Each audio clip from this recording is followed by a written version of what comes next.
Allow me to make some blinis. I'm here today making some blinis, which I thought I was lied to. I thought that it was the traditional Russian recipe, but it's not. It's the traditional Auguste Escoffier recipe, which I keep making his videos. Videos of his recipes, but it turns out it's a French recipe. It's not Russian at all. So I was lied to. But in this recipe by Auguste Escoffier, it's actually fermented. There is yeast in it, and there is also. Sorry. Wait, I need to remember the recipe. What the fuck? Yeast, and you can put fermented milk in it, and let it ferment for at least 2 hours. You can have it to ferment for 24 hours, and I've heard some people do it for 48 hours. So it really is great. Now I want to talk to you about fermentation, because fermentation has a lot of great things to do to you. Now I wanted to talk about it specifically about those blinis, because as you can see, I'm cooking them right now. So a lot of people on the internet think that sourdough is super healthy because it's fermented, right?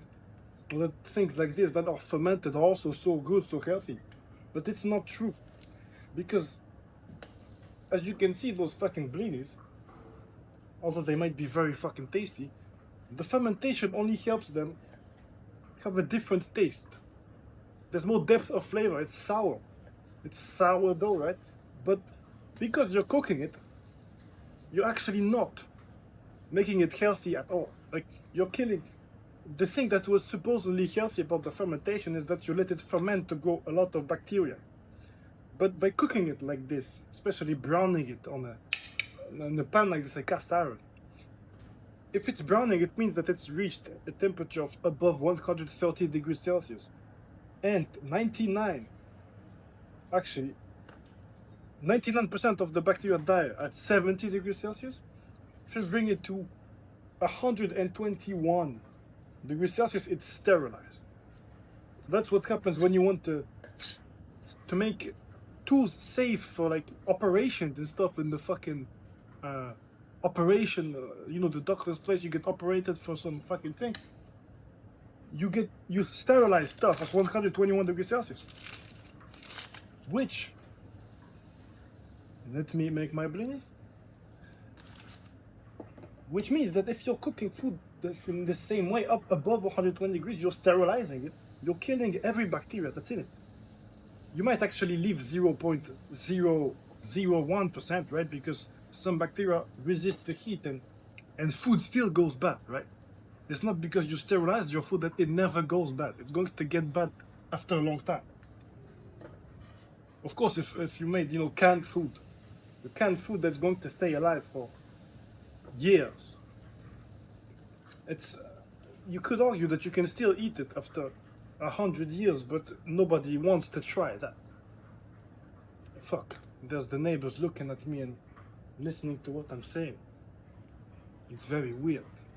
Anyway, the point here is, if you're going to ferment things, you need to be aware that the fermentation is healthy when raw, because you're creating a lot of bacteria that you will be able to digest, bacteria that will resist your stomach acid and travel directly to your guts.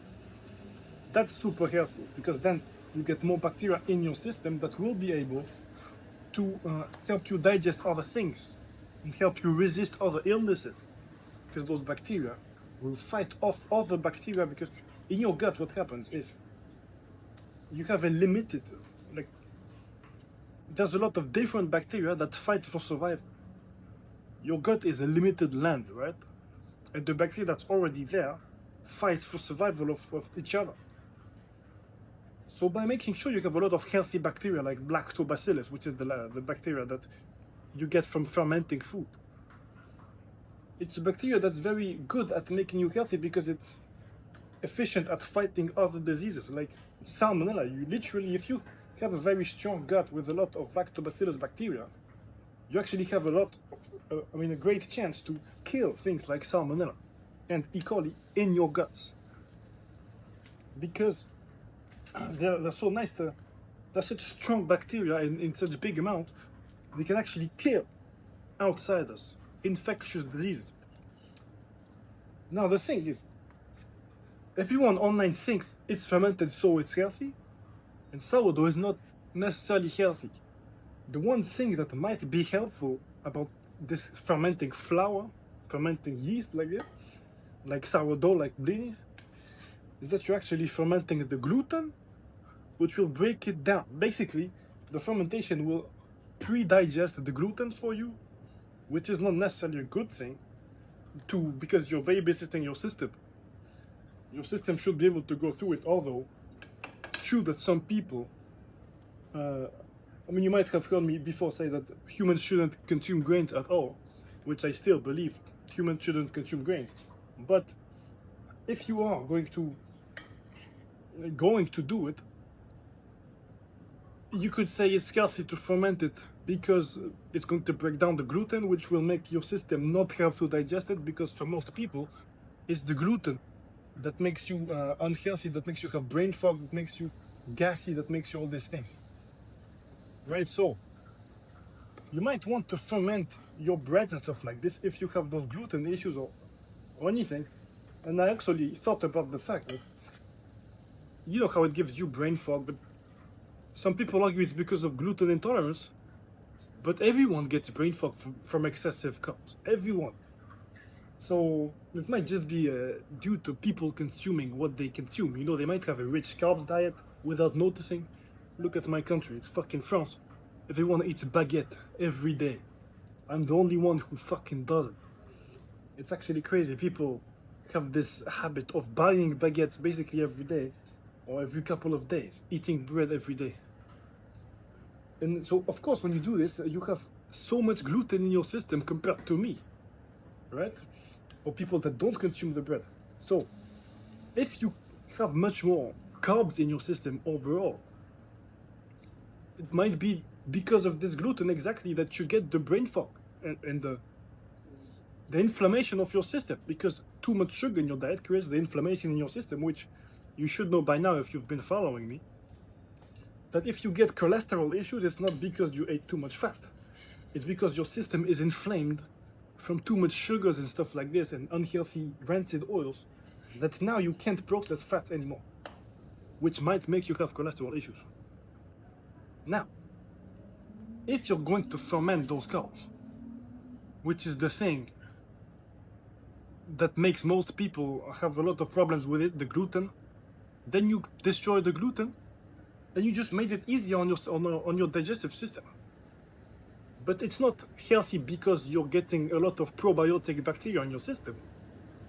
It's healthy because you pre-digested it, broke down the gluten, and now your human stomach doesn't have to break down this gluten.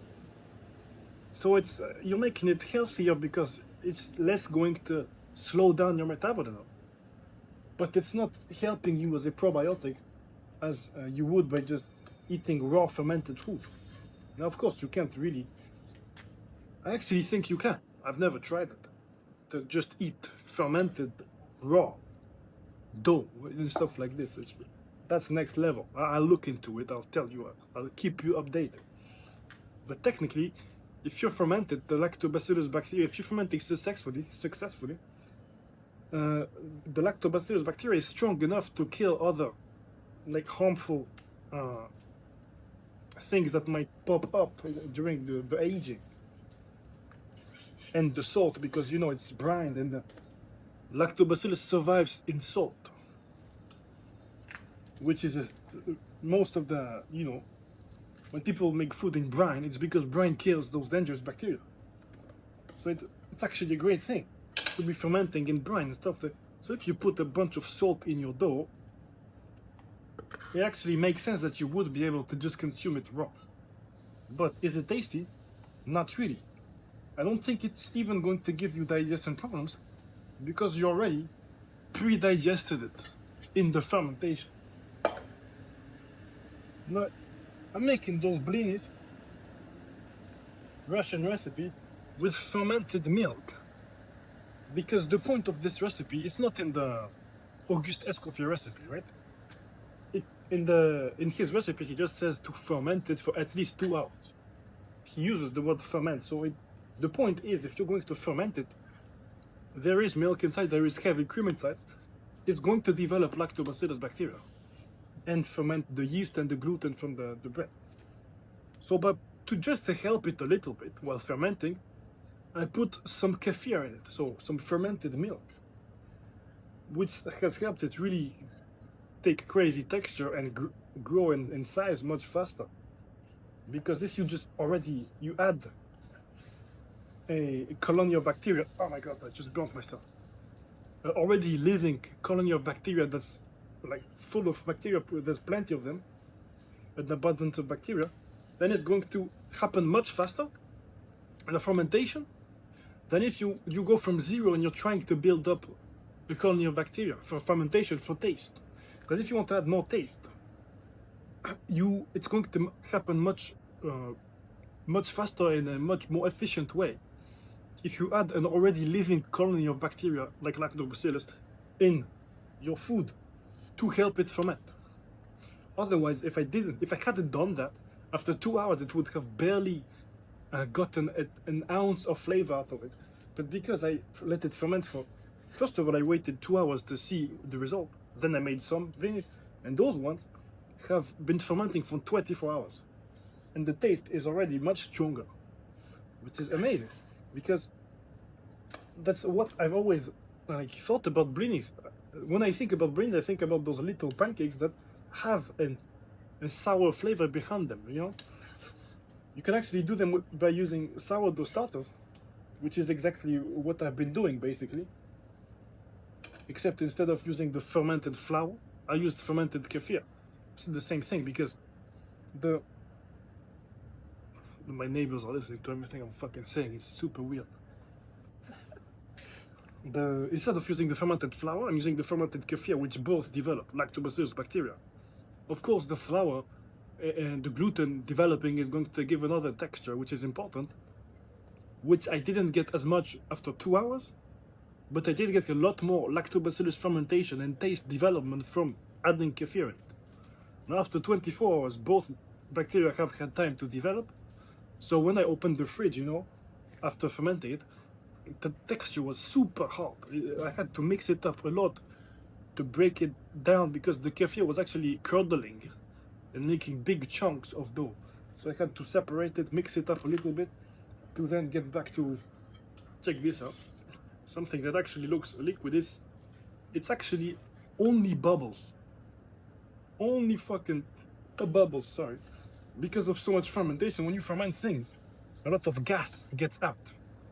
And that's what makes blinis so airy. And that's how pancakes should be. That's why you put baking soda in pancakes in America. Because you're trying to make it airy, but you're doing it synthetically by using baking soda. Which is just not natural. You should be using things like fermentation to make your pancakes gain size. Just like focaccia. Why do you think focaccia has crazy bubbles? Because it's been fermented. And the longer you ferment it, the bigger you get bubbles. That's it. That's what I wanted to tell you about fermentation in food. And in bread mostly, because this is cooked foods, right? Cooked fermentation. You ferment things to have a better taste. But as soon as you cook them, you just killed all those bacteria that are supposed to be healthy for you. It's still going to help you a little bit in terms of your health because the fermentation is going to pre-digest the gluten for you. So by eating it, you're not going to have as much gluten issues if you have some. And yeah, that's pretty much it. You need to be aware of what you're doing, and especially if you make sourdough, you should be aware of this. Because a lot of people make sourdough and they think, oh, it's so healthy, it's so healthy. And they don't even know why. You know, they just learned it because someone gave them sourdough starters. And now they just feed their sourdough starters without really like understanding what's happening behind the process. They just know they have to add 40 grams of water, 40 grams of flour every day without understanding what's happening. And that's what's happening. Thanks for watching this one. Look at my little blinis. I'm going to eat them with some sour cream, which is actually raw sour cream I got from the market just down my place. That gives, because it's raw, also a lot of probiotic bacteria that are super healthy for you, which is what you're looking to do here. Even though it's cooked, you're adding more taste with it. You killed the bacteria, but it doesn't mean I don't like the bacteria. It's just that sometimes, as a human, you know, we want to eat tasty things. And it turns out that for brains, it's not just taste. It's the texture. The reason why brains are so arid is the fermentation. But I still want to eat the bacteria, so I'm going to consume some raw cream with it, some salmon, smoked salmon. You can also put raw salmon, but it just doesn't have as much taste, right? The thing I'm doing here is I'm not trying to make you eat tasteless food. I want you to be able to still enjoy. That's what I do in my program. I teach people how to still enjoy food every day, be able to eat everything they want anytime they want, and still be able to pull off a six-pack all year long, because you're not... The focus in what I do is to make sure that your day is locked in enough, like strict enough, for you to be able to enjoy what you want to eat at least once every day, so that you don't have those cravings throughout the whole fucking period and just don't manage to keep it forever, not make it sustainable, because it's too hard to maintain. With my way of doing things, I like to cook tasty food every single day of my life, which doesn't stop me from getting the six-pack. If you're interested in learning more about my way of cooking, teaching you more about nutrition and how cooking impacts your food, and if you want to learn more about the fitness aspect of it, because the reason I'm cooking the way I'm doing with raw ingredients and stuff is to be as healthy as possible and to be as fit as possible so that my mind can work in the best way. Because when your mind works in the best way, you'll feel better. If you just eat, for example, as an example, if you eat the bread not fermented with the gluten, that's one thing that would make you have brain fog. By eating it in the morning, then you go to work, you feel like shit. You go home, you feel like shit, you just want to rest. You wake up the next day, you feel like shit. What I'm trying to do with this diet that I'm doing and giving to my clients is make sure that you can go to work feeling optimal, go home in the evening feeling optimal, and then have your fun and enjoy your food at least once a day. And you won't be hungry. I'm never hungry. I eat as much as I fucking want. I actually eat too much. And I still keep the six-pack for some reason, because my days are structured in such a way that there is no importance in eating too much. It's really a matter of understanding what you're doing and having the rest of your day going in the same direction as your goals. Alright, if you're interested in all this bullshit, you can book a call in the description or send me a DM on Instagram to ask me some questions. I'll be happy to answer, although I'm getting a lot of followers. I'm at 63,000 right now. You should be aware. As I'm gaining followers, it's harder and harder for me to reply to people. I can't just answer questions anymore. And by the way, my course, I am selling a course. I'm trying to get people onboarded in my fitness and nutrition app, so that I can change people's lives. But to do that, you need to be aware. If you want to join it, as I'm gaining followers, the price does increase. My next price increase is at 70,000 followers, and it looks like it's going to happen in less than a week. So if you're interested, book a call, don't waste time, because I actually want to help you. But if you want to join, you shouldn't wait too long. You know, you have the opportunity to get the price before the increase. But as I get more and more famous, I have crazy success on social media. As I get more and more famous, my price will go up. It's just how it goes. I appreciate you following me and watching all these videos to the end. Thanks for watching. Don't forget to press follow on the YouTube, press like, press follow on the Instagram. If you don't know me, I do a lot of healthy cooking recipes with raw ingredients, with fermented ingredients. I try to make things as healthy for your gut and for your brain as possible. I don't want just food to be tasty or just to look Instagrammable. I want it to fit my mind and gut, which is something that nobody else does. I might be the only one on Instagram, like from a chef perspective, because I was a chef, you know. Check out the description if you want to learn more about me as well. Thanks for watching. I'll see you on my Instagram.